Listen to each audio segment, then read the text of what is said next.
Bill Barr is following the law, and what's his reward? Democrats are going to hold him in contempt.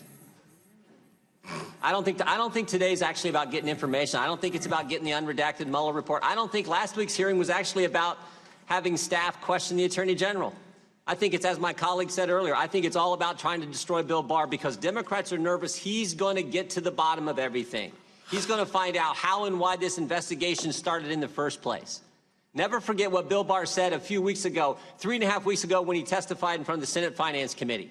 Said a lot of important things, but he said four very interesting things. First, he said there was a failure of leadership at the upper echelon, term he used, upper echelon of the FBI. We all know that's the case. Director Comey's been fired. Deputy Director McCabe fired, lied 3 times under oath, according to the Inspector General. FBI counsel Jim Baker demoted and left, currently under investigation by the Justice Department. Lisa Page demoted and left. Peter Strzok, deputy head of counterintelligence, demoted and fired. Peter Strzok, the guy who ran the Clinton investigation and the Russia investigation. There was certainly a failure of leadership at the upper echelon of the FBI. Second thing the Attorney General said 3.5 weeks ago in front of the Senate Finance Committee. Spying did occur.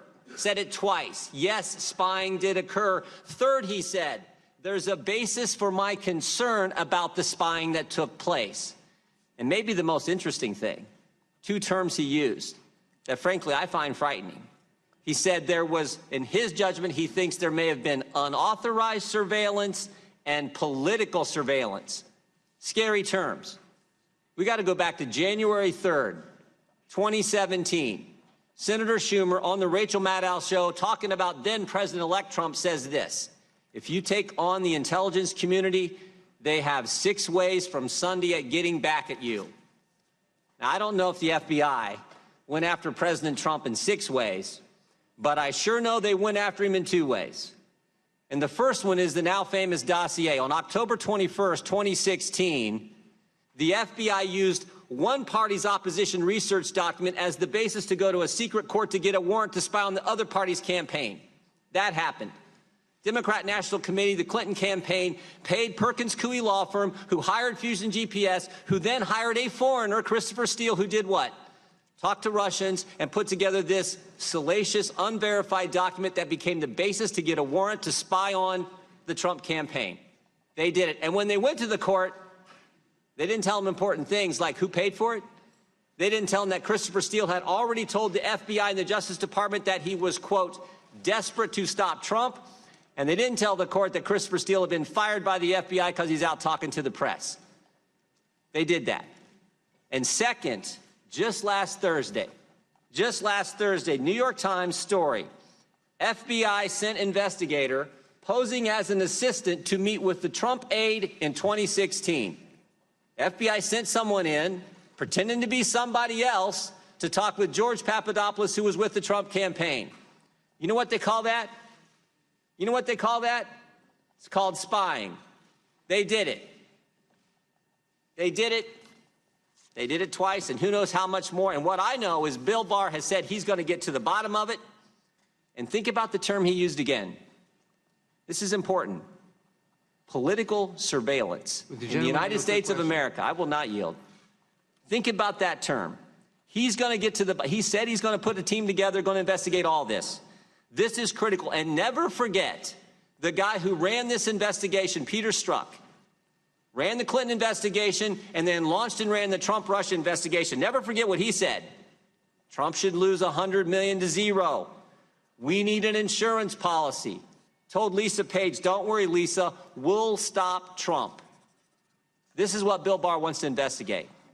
And as my colleagues have said, this is the House Judiciary Committee, with the history this committee has in protecting fundamental liberties and protecting the Constitution. Last week, there was another important document Emmett Flood sent to the Attorney General. I just want to read a couple sentences.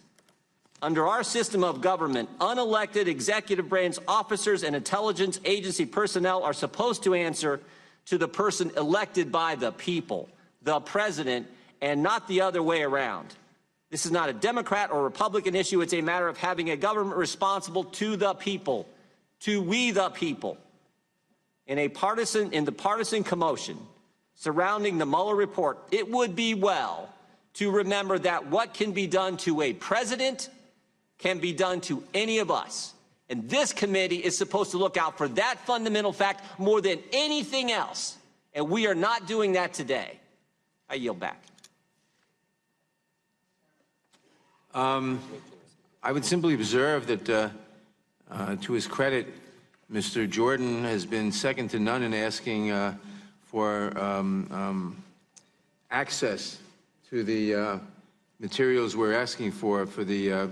And I simply ask him: does he still think is he still supporting his own request for that the committee and the Congress be given access to the entire report and the underlying information? Consistent with the law, and I would ask the chairman. My understanding is Mr. Mueller's going to be here next week. Why are we doing it? You're going to get to ask the guy who wrote the whole darn document. We're all going to get asked him questions. Why don't you hold off on this contempt until at least the guy who wrote the thing spent 22 months and $35 million with a whole bunch of Democrat lawyers putting it together? Why don't you wait and ask him next week before we do this contempt resolution? I'll answer, well, essentially because it would be useful to read the material before we have him in front of us.